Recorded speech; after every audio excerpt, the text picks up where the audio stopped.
Okay, um, bit of a tragedy recently. A big tragedy, not a bit of a tragedy. Don't want to undermine what's happened, but tragically, Michelle Trachtenberg was found dead in her New York apartment by her mother.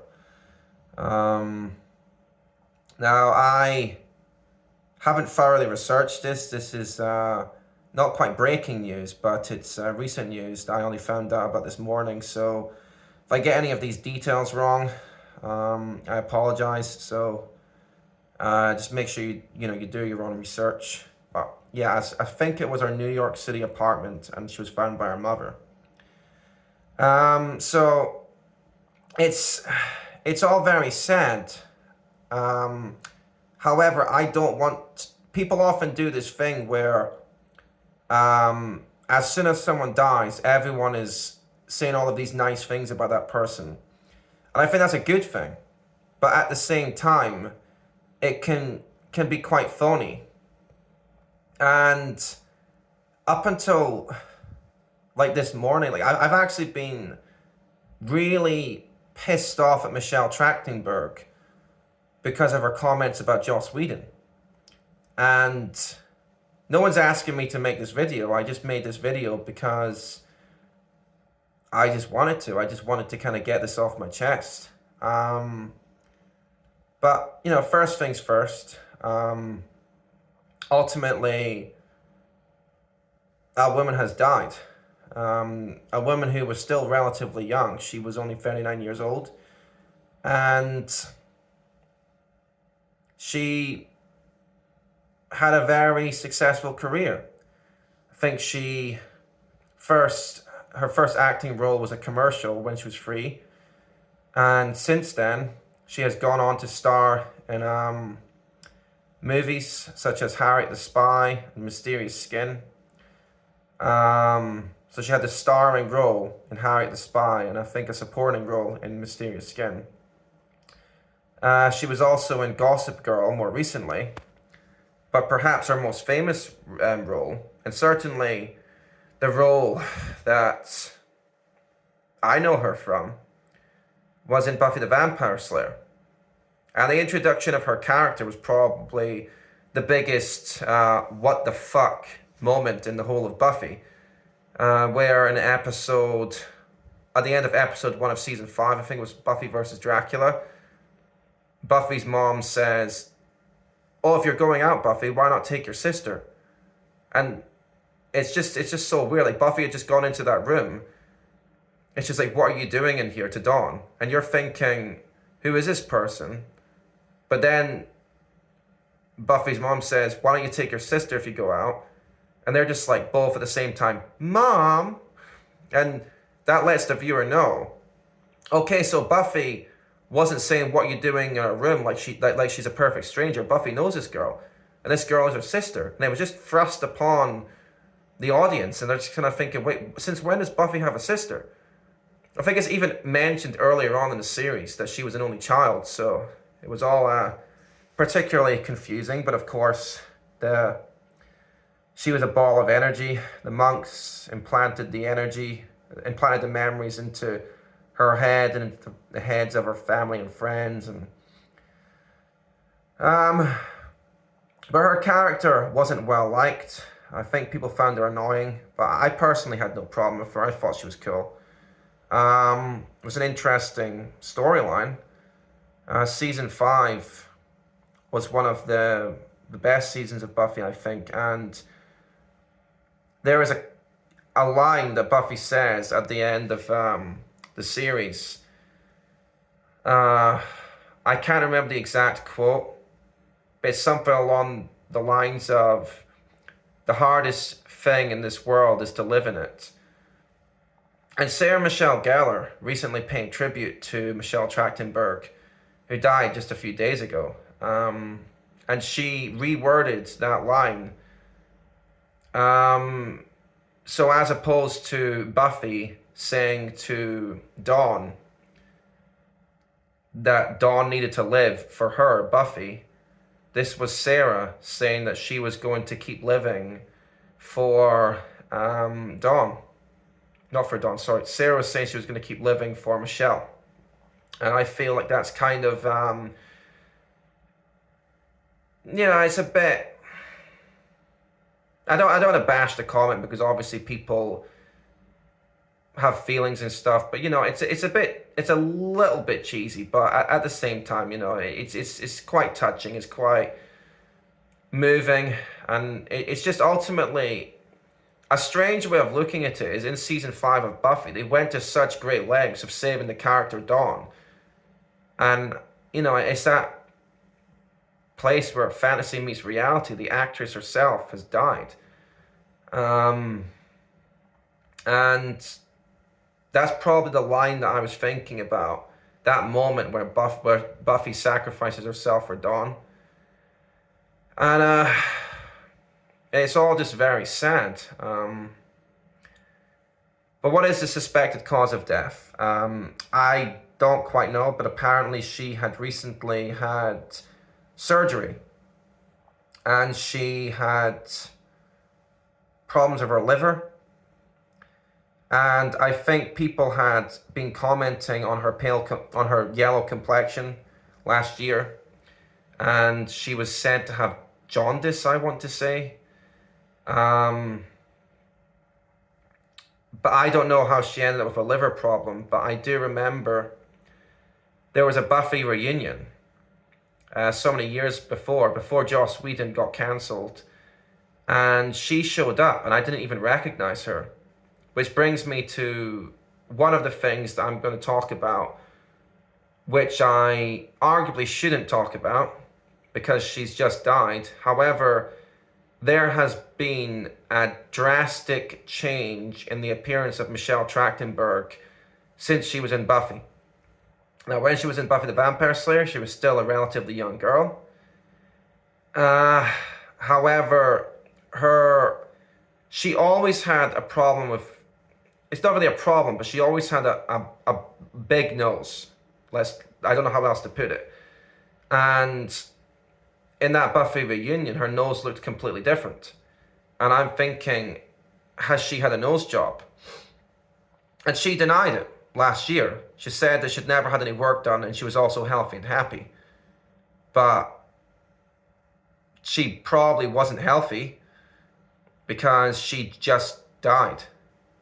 If she's lying about her health, was she lying about the nose? And I've been looking at pictures of her nose, and I can't confirm it to myself whether or not it's different.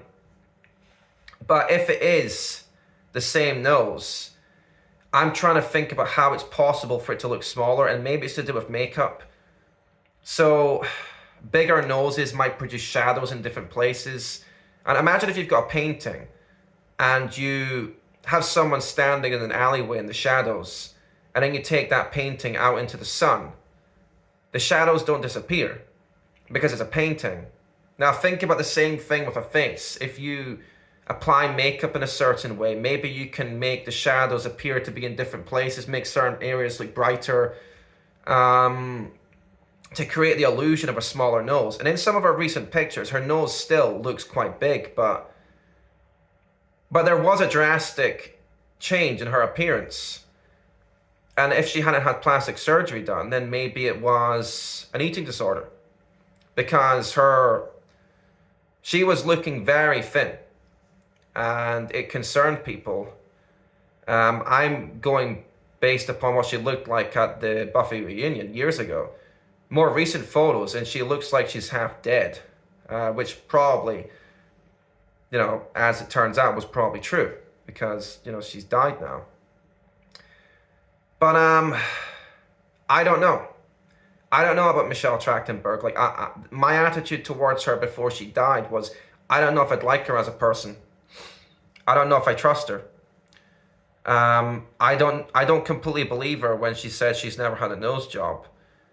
But she could be telling the truth. I don't know if I believe her when she says things about Joss Whedon. So let's go into what she said about Joss Whedon. She said that Joss Whedon either said or did something very inappropriate, and afterwards there was a rule on set saying that Joss Whedon was never to be left alone with Michelle ever again. But she never went on to clarify what that was. And if you can't clarify what it was that was said, then how are you meant to formulate an opinion? How are you meant to determine whether it was a big deal or if it wasn't a big deal? That's my concern. And I feel like Joss Whedon has been unfairly cancelled from Hollywood.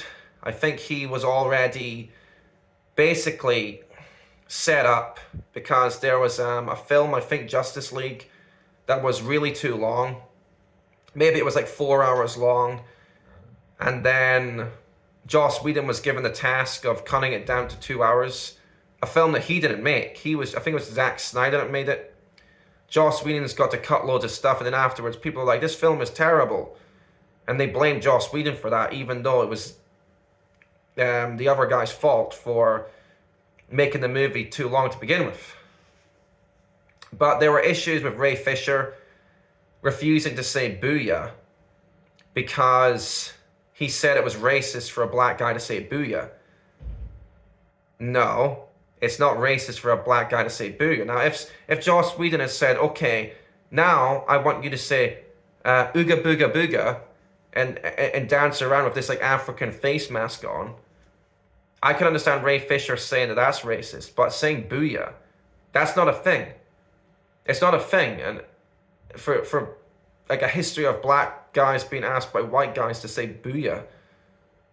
So Ray Fisher's like, oh, well, you've got to understand where I'm coming from as an African American and how this feels offensive. And Joss is just like, yeah, I don't take notes.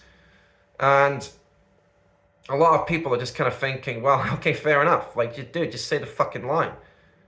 But then that opened the door for all of these people that had it in for Joss Whedon to then just come in. Like, every single person that has ever fallen out with Joss Whedon then has to come out and say that he was a dick.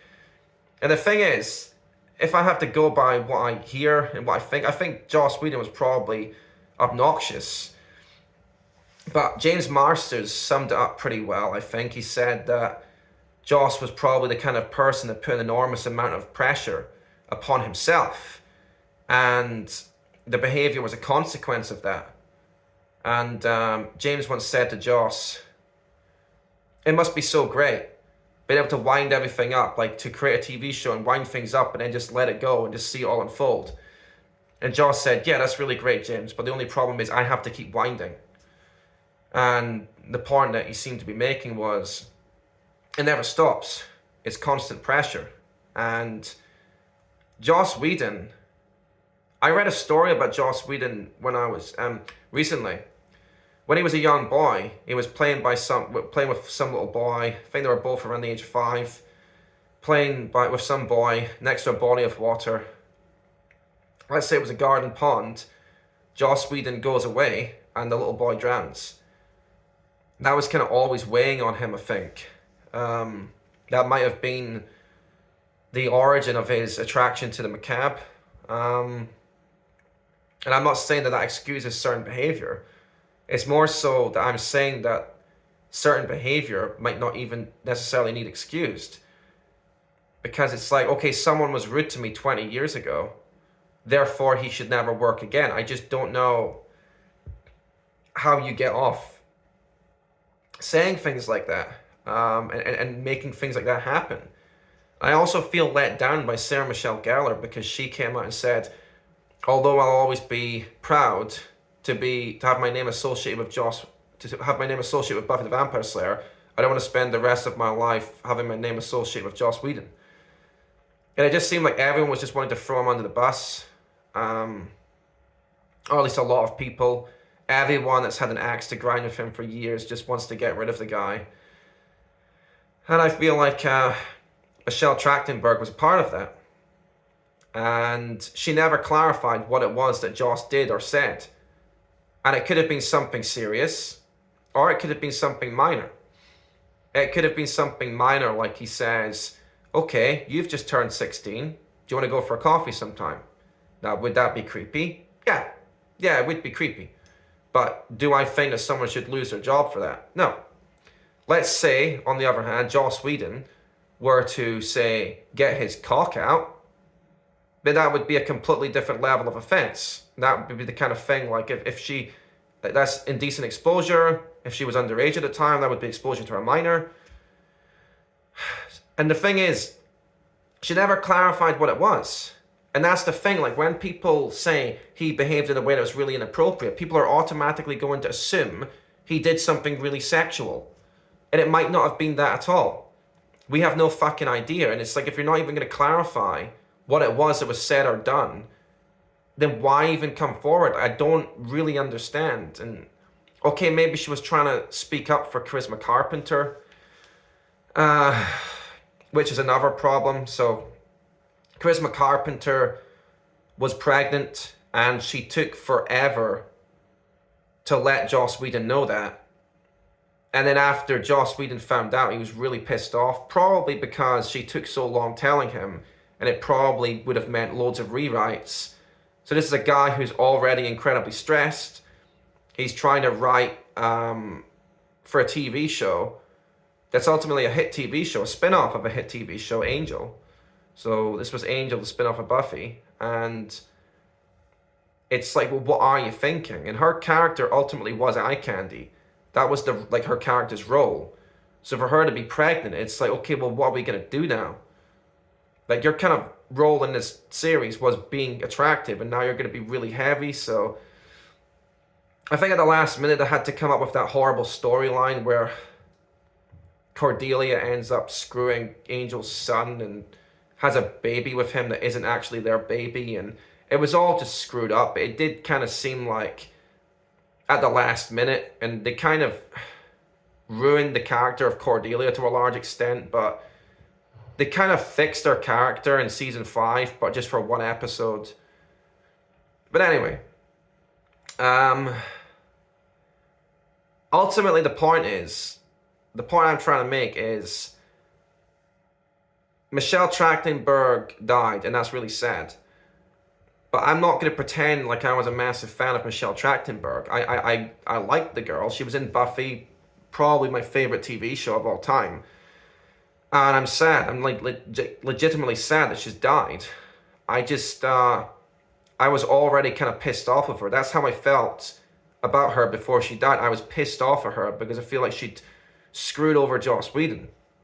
And a good way of phrasing it was, when it was Charisma Carpenter versus Joss Whedon, it felt like you've got like two friends that are arguing with each other, and you don't want to get caught between it. And you don't want to take sides because you like them both. And that's kind of how I felt with Charisma and Joss, and also with Michelle. And Amber Benson, I think her name was, also said that it was a toxic environment.